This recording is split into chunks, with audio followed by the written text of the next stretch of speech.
क्या बिहार में सालों से चली आ रही शराबबंदी का फैसला अब कभी वापस नहीं होगा? क्या शराब से मिलने वाले हजारों करोड़ के राजस्व का नुकसान जो रोना विपक्ष लगातार रोता आया है, उसका एक झटके में परमानेंट इलाज खोज लिया गया है?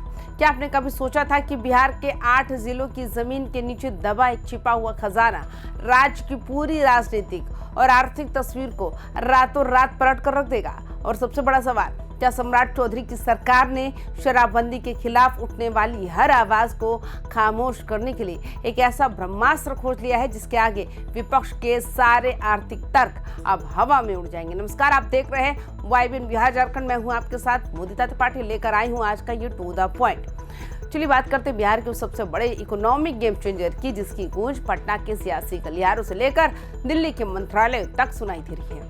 बिहार में जब भी विकास, रोजगार या बजट घाटे की बात होती है तो घुमा फिरा कर बहस एक ही मोड़ पर आकर टिक जाती है, और वो है शराबबंदी। विपक्ष लगातार सम्राट चौधरी और राज्य सरकार पर दबाव बनाता रहा कि शराबबंदी की वजह से बिहार को हर साल हजारों करोड़ रुपए के राजस्व का सीधा चूना लग रहा है। तर्क ये दिया जाता रहा कि अगर शराब से टैक्स का पैसा आए तो राज्य का खजाना भरेगा, विकास की योजनाएं चलेंगी और सरकार को कर्ज नहीं लेना पड़ेगा।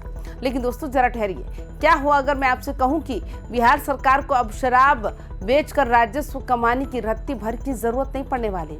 क्या हुआ अगर बिहार की अपनी मिट्टी की इतना पैसा उगलने लगे कि शराब से होने वाले नुकसान का आंकड़ा उसके आगे ऊंट के मुंह में जीरे के बराबर दिखे? जी हाँ, बिहार के 8 प्रमुख जिलों रोहतास, गया, जमुई, बांका, नवादा, औरंगाबाद, जहानाबाद और भागलपुर की जमीन के नीचे से एक ऐसा बेशकीमती खजाना मिला है जिसने सरकार की बाँछें खिला दी है। खान एवं भूतत्व विभाग की इस खोज ने बिहार की आर्थिक तकदीर को बदलने का एक ऐसा रास्ता खोल दिया है जिसकी किसी ने कल्पना तक नहीं की थी। अब आप में से बहुत लोग सोच रहे होंगे कि आखिर जमीन के नीचे ऐसा क्या मिल गया। तो आपको बता दें, इन 8 जिलों में कोई आम खनिज या पत्थर नहीं मिले। यहाँ मिले हैं रेयर अर्थ एलिमेंट्स यानी दुर्लभ पृथ्वी तत्व, निकेल, क्रोमियम, तांबा यानी कॉपर, लेड, जिंक, ग्लूकोनाइट और वेंडियम युक्त मैग्नेटाइट। जरा आसान भाषा में समझिए कि दोस्तों की आज की तारीख में इन खनिजों की दुनिया भर में क्या कीमत है। आज का युग जो है टेक्निक का युग है। इलेक्ट्रॉनिक गाड़ियाँ, मोबाइल फोन की बैटरियाँ, माइक्रोचिप्स, सोलर पैनल, सैटेलाइट, रक्षा उपकरण और हाईटेक इंडस्ट्रीज, ये सब की सब चीजें निकेल, तांबे और रेयर अर्थ एलिमेंट्स पर टिकी हुई हैं। आज पूरी दुनिया में चीन का इन खनिजों पर लगभग एकाधिकार रहा है और भारत समेत पूरी दुनिया इसके विकल्प तलाश रही है। ऐसे में बिहार की जमीन से इन अति दुर्लभ खनिजों का मिलना सिर्फ बिहार के लिए नहीं बल्कि पूरे देश के लिए एक बहुत बड़ी रणनीतिक और आर्थिक कामयाबी है। अब जरा इस पूरी खबर के पीछे सबसे बड़े राजनीतिक समीकरण को समझिए, और यही है हमारे आज के शो का असली टू द पॉइंट एनालिसिस।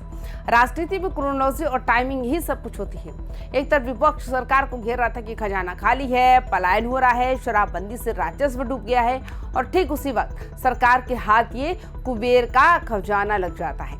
इस खोज के बाद अब बिहार सरकार के पास विपक्ष के हर सवाल का एक कटु और सॉलिड जवाब तैयार हो चुका है। जब भी विरोधी दल ये कहेंगे कि शराबबंदी खत्म करो, राज्य को पैसों की सख्त जरूरत है, तब सरकार बड़े फक्र से जवाब दे सकेगी, हमें अपने राज्य के लोगों के सामाजिक ताने बाने को तोड़कर या शराब बेचकर घर चलाने की जरूरत नहीं है। हमारी जमीन के नीचे प्रकृति ने जो खजाना दिया है, हम उसी की माइनिंग करके राज्य का खजाना भरेंगे। यानी राजनीतिक रूप से शराबबंदी को हमेशा हमेशा के लिए लागू रखने का ये सबसे बड़ा ढाल बनने वाला है। दोस्तों, ये सिर्फ कागजी दावे या बयानबाजी तक सीमित नहीं है। धरातल पर एक्शन की रफ्तार इतनी तेज है कि आप हैरान रह जाएंगे। राजधानी पटना में खनिज मंत्रालय के स्तर पर एक बेहद हाई लेवल और निर्णायक बैठक होने जा रही है। इस बैठक में केंद्र और राज्य दोनों की सरकारें एक साथ मेज पर बैठकर बिहार का नया रोड मैप तैयार कर रही है। केंद्रीय कोयला एवं खान राज्य मंत्री सतीश चंद्र दुबे और बिहार के खान एवं भूतत्व मंत्री डॉक्टर प्रमोद कुमार सीधे इस बैठक में शामिल होकर एक एक ब्लॉक का ब्लूप्रिंट तैयार कर रहे हैं।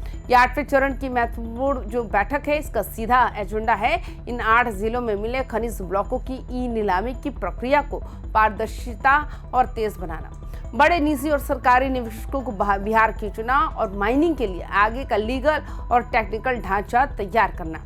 अगर हम इस पूरे प्रोसेस के अर्थशास्त्र को गहराई से समझें तो बिहार सरकार जानती है कि जब इन ब्लॉक्स की ऑक्शनिंग होगी तो सरकार को सिर्फ एक बार पैसा नहीं मिलेगा।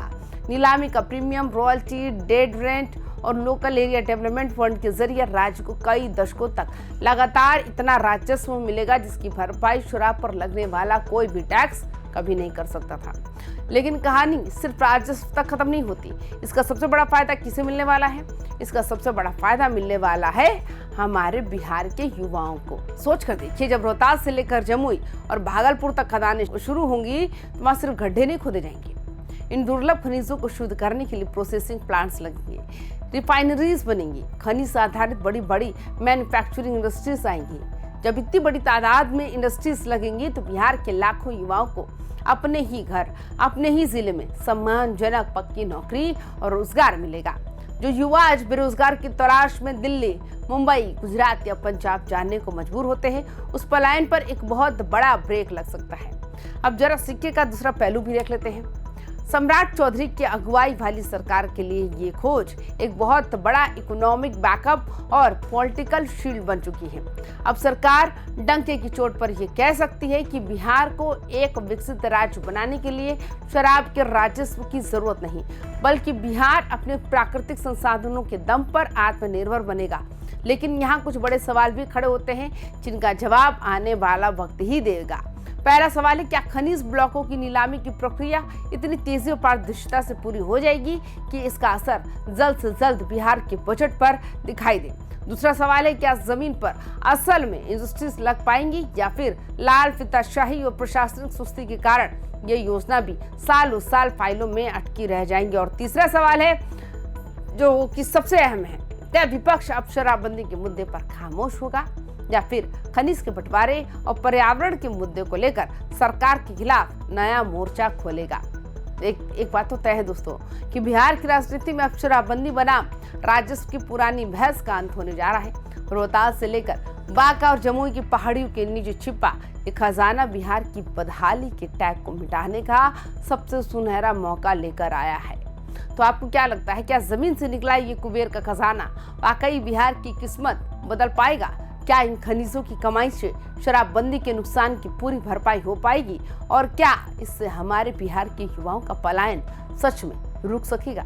एक जागरूक नागरिक और बिहारी होने के नाते आपके इस पूरे सियासी और आर्थिक घटनाक्रम पर क्या सोचे हैं? अपनी बेबाक राय नीचे कमेंट सेक्शन में जरूर बताएं। तमाम खबरों के लिए देखते रहिए YBN बिहार झारखंड। नमस्कार।